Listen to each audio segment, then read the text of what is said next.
Olá pessoal, aqui é o Jordan do canal Eterna Busca. E antes de mais nada, gostaria de pedir para vocês se inscreverem aqui no canal, darem uma olhada nos nossos outros vídeos daqui, que a gente já tem vários conteúdos aqui. Então, se inscrevam aqui, deixem um like, também ative o sininho das notificações para vocês ficarem sempre recebendo uma notificação quando sair um vídeo novo aqui do canal. E para o vídeo de hoje, eu vou falar um pouquinho sobre a ansiedade social. Esse medo, né, que muitas pessoas sentem de estar em contato com outras pessoas, ou que situações sociais complexas, né, tipo falar em público, ou até mesmo situações que exijam algum posicionamento maior das pessoas em público. Por que será que as pessoas têm esse medo, esse receio tão grande de lidar com outras pessoas? Será que existe alguma característica evolutiva na nossa espécie que possa explicar de onde teria vindo esses comportamentos humanos? E no vídeo de hoje a gente vai explicar um pouquinho justamente disso, de onde vem a ansiedade social que a gente sente e que atrapalha tanto a vida de tantas pessoas.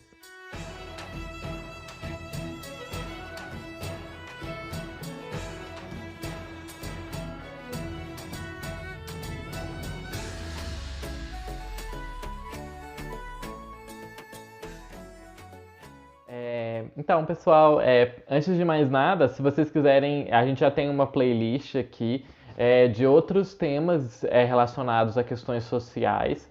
Particularmente, eu recomendo, se vocês ainda não assistiram, assistir o vídeo falando sobre a origem da fofoca, que vai ser muito útil para entender esse vídeo aqui, como é que ele funciona. Também, para vocês entenderem um pouquinho, assistam um vídeo sobre o medo, que explica mais como é que o medo surgiu na espécie humana, também que são coisas que vão ajudar vocês a se contextualizar, a pelo menos a entender um pouquinho mais de algumas outras coisas. Então vamos para o vídeo de agora, né? Então a gente tem que entender que Darwin, né, ele reconheceu que a ansiedade social, ela não é somente uma expressão geral de medo generalizado para várias situações sociais. Ela também está relacionada a como aquele indivíduo se autoavalia e também como é que ele se compara com os outros indivíduos. Desse modo, as atuais teorias evolutivas sobre como é que a ansiedade social surgiu, elas vão se concentrar em qual que é o papel da competição entre os indivíduos, que vai ser alimentada pelo desejo desses indivíduos de serem vistos como pessoas atraentes pelos outros. Atraentes nesse sentido não só de atraente romanticamente ou sexualmente, mas no sentido de alguém que você queira ter como amigo, alguém que você queira ter como aliado, que queira fazer algo junto com essa pessoa, né?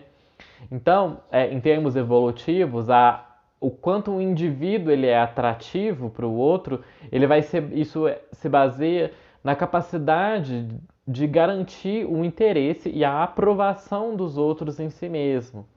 E isso vai determinar o quanto que é provável que os outros indivíduos vão investir recursos em nós, vão investir tempo, dedicação, coisas, dinheiro e tudo mais na gente, né? E aqui eu falei dinheiro, mas não é só nesse aspecto, né? São qualquer coisa que as pessoas possam investir na gente, particularmente tempo, emoções, né? Então, o contato social e a afiliação aqui é quando o indivíduo está se relacionando diretamente com o outro, né? Criar laços afetivos, afiliar-se, né?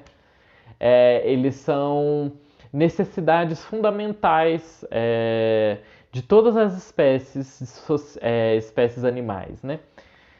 E isso vai estar relacionado intimamente, como a gente já falou naquele vídeo nosso sobre a fofoca, às funções neurobiológicas desses indivíduos. Então, como é que o indivíduo está se posicionado dentro daquela sociedade afeta muito o bem-estar daquele indivíduo e também vai afetar inúmeros aspectos da sua biologia.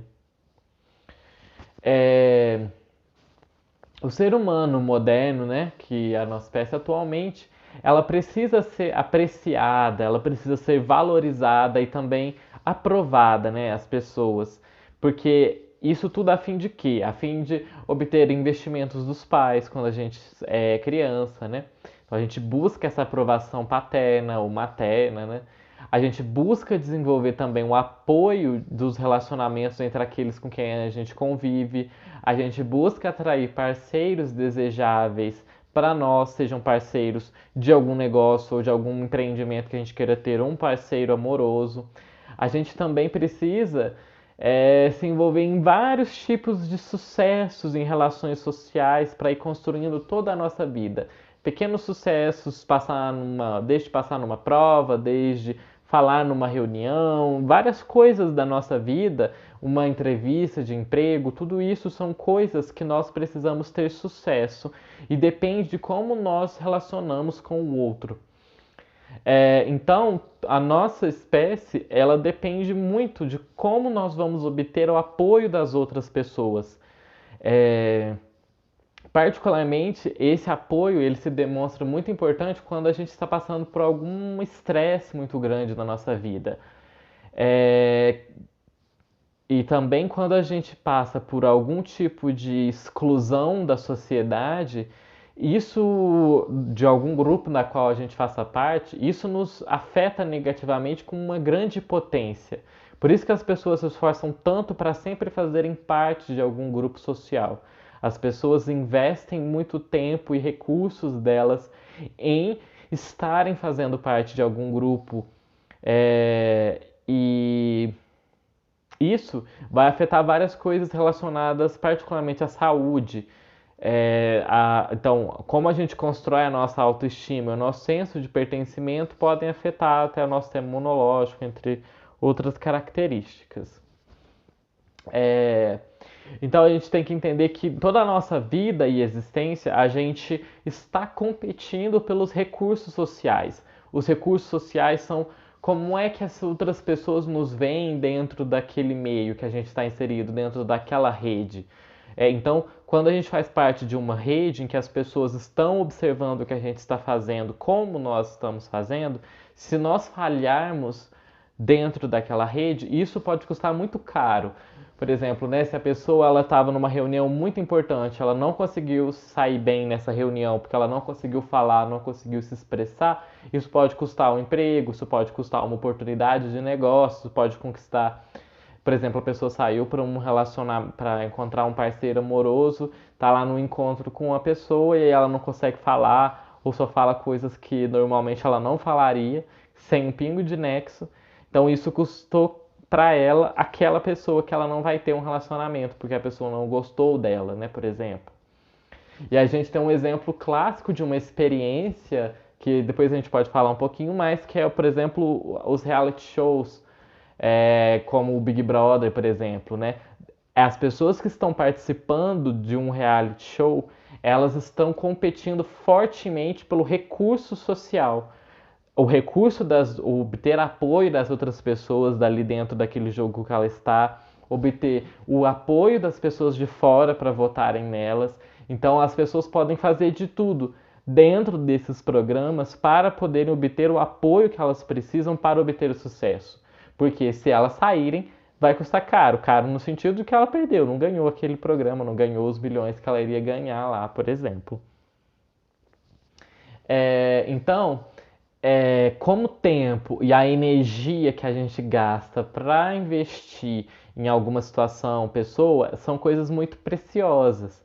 Então, o ser humano, as pessoas, né, elas vão tender a escolher muito bem em quem as pessoas vão dedicar os recursos delas. Então, se as pessoas não avaliam aquela outra pessoa como positiva ou alguém que vale a pena dar atenção, ouvir, dedicar-se àquela outra pessoa, aquela pessoa vai sendo deslocada do grupo, saindo, sendo excluída, né?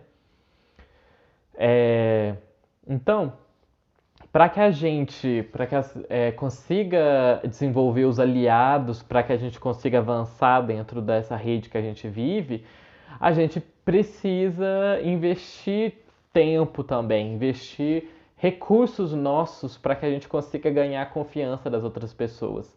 Então é isso que a gente vê também nos realities, né? Que as pessoas vão se dedicando em tentar construir uma imagem positiva sobre elas, vão se dedicando em como que elas vão conquistar o afeto, a afeição e a fidelidade daquelas outras pessoas para que elas tenham uma boa impressão delas e elas as apoiem, né? E isso não só nos realities, nas nossas relações com todas as pessoas, com os chefes, com os professores, com os nossos colegas, namorados, maridos e tudo mais. A gente vai tentando conquistar as atenções dessas pessoas de todas as formas possíveis, né? É... E a fim de que a gente consiga rastrear muito bem como que como ocorrem esses sucessos e também esses fracassos enquanto a gente vai conquistando a nossa rede, né, social, foi se proposta a teoria de que os humanos desenvolveram um mecanismo interno que ele é cognitivo afetivo. Então a gente teria neurônios específicos que são responsáveis por regular como ocorre essa interação do nosso consciente, da nossa cognição, que é essa nossa habilidade de processar as outras informações, situações e tudo mais, com as nossas emoções e sentimentos que a gente desenvolve pelas coisas. Então é um mecanismo específico para isso, porque isso é um fator extremamente importante para nós como espécie.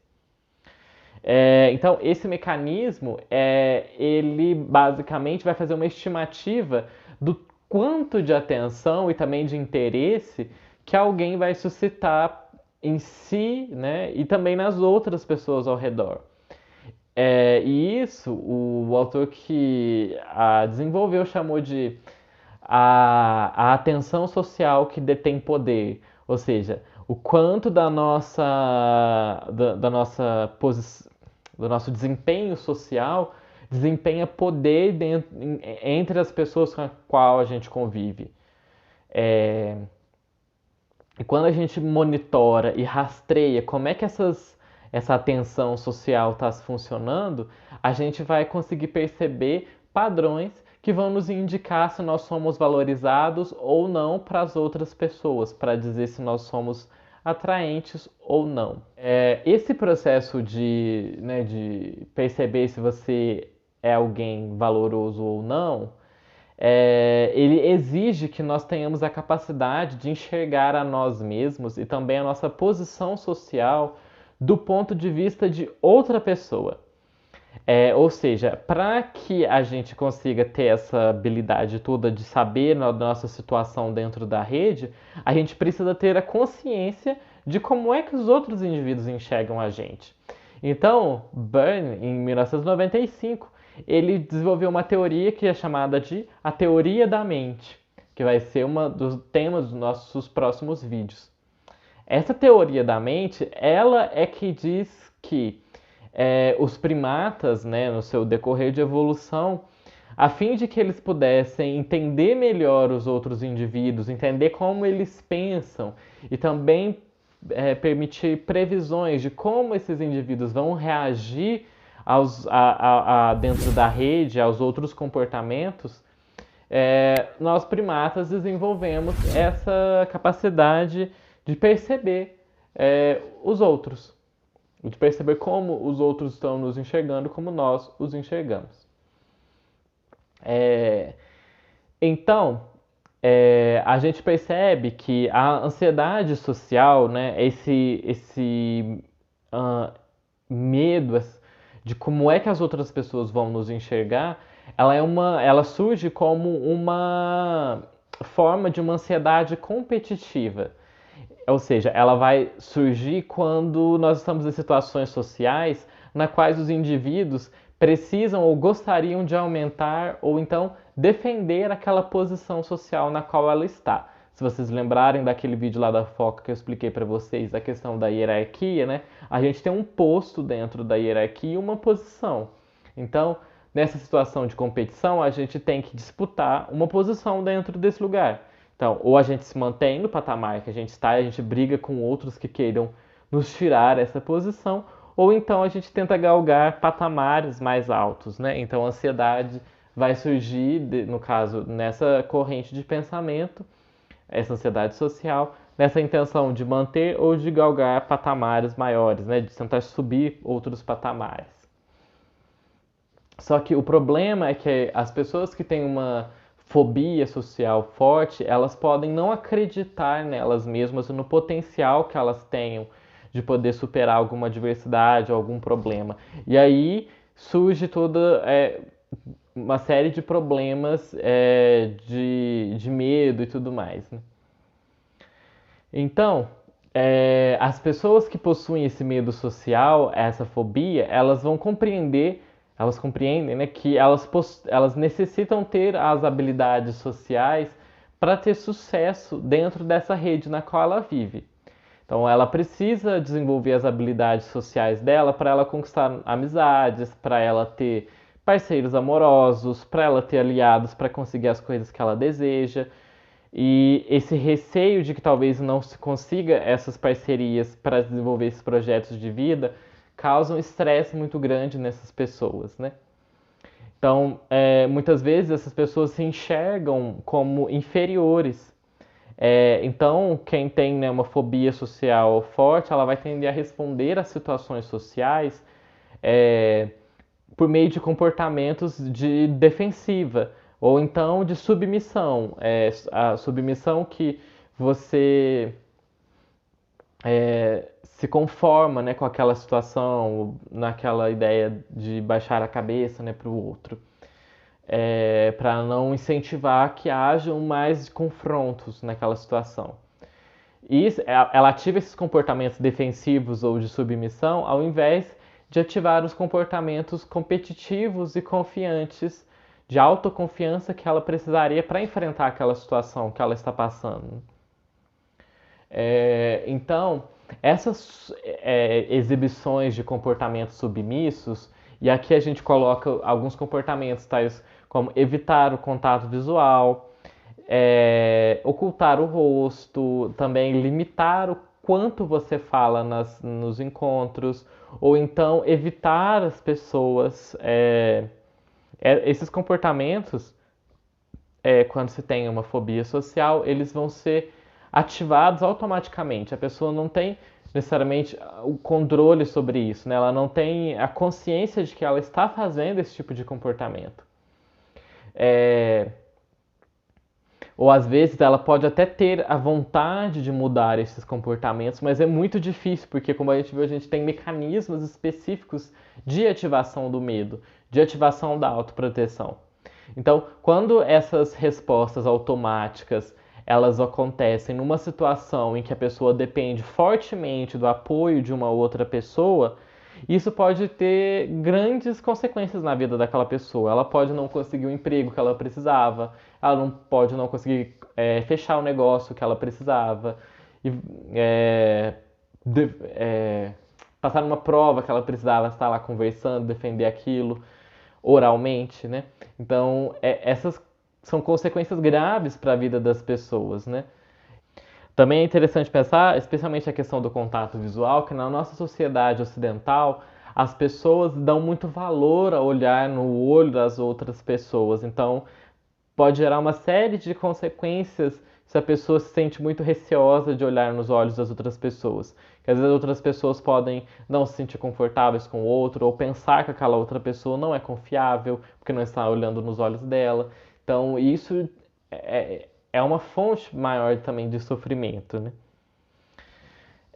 E muitas dessas apresentações de comportamentos submissos que eu descrevi agora há pouco, elas são chamadas de comportamentos de segurança dentro da literatura cognitiva comportamental. Ou seja, são comportamentos que nos defendem, que são para nossa autopreservação social, né? Gilbert vai argumentar que esses conjuntos de comportamentos defensivos de submissão são um módulo, uma forma de adaptação necessária para a nossa sobrevivência. Porque ela permite que os nossos ancestrais dessem os sinais para os outros indivíduos que eram dominantes que eles não queriam ameaçá-los ou confrontá-los. Ou seja, como a gente viu lá naquele vídeo da fofoca, né? A questão da hierarquia, Quando tem um indivíduo no topo da hierarquia, esse indivíduo, ele geralmente ele tem muito mais força, ou ele é às vezes mais agressivo e tudo mais. Então, no nosso processo evolutivo, esse mecanismo de comportamento defensivo surgiu para que as pessoas que não estão lá no topo da pirâmide, aquelas que estão mais aqui embaixo, essas pessoas, às vezes, elas podiam não ter o mesmo físico, porte físico ou outras habilidades de rede tão fortes quanto esse indivíduo que estava no topo.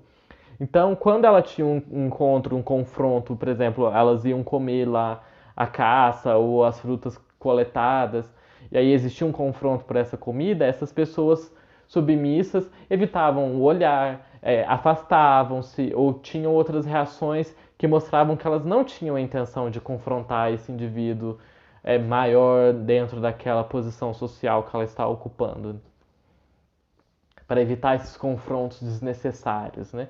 Que garante a nossa sobrevivência, porque às vezes esse indivíduo menor na hierarquia podia não ter tantas habilidades de luta e combate e podia acabar sendo morto num confronto assim, que poderia ser evitado por meio desses comportamentos que serviriam para proteger aquele indivíduo. Em essência, então, quem tem a fobia social, ela é uma vítima de vários comportamentos e respostas biológicas defensivas, né? Que são geradas dentro da pessoa sem que aquela pessoa possa ter a escolha de agir de outra forma, né?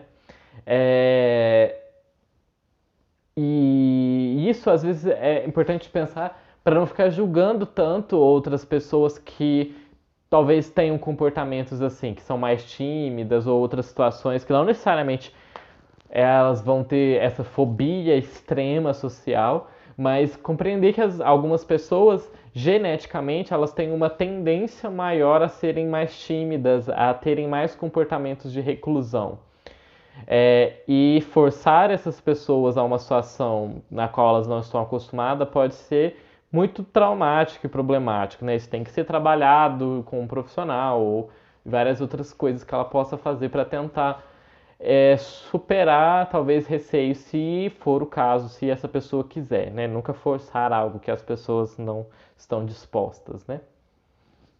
Então, todo esse conjunto de defesas, elas vão ser muito ruins quando a pessoa tem algum estado crônico, porque ela não vai conseguir desempenhar quase nenhum papel dentro da sociedade na qual ela está inserida, por ter um medo extremo de estar em contato com as outras pessoas, né?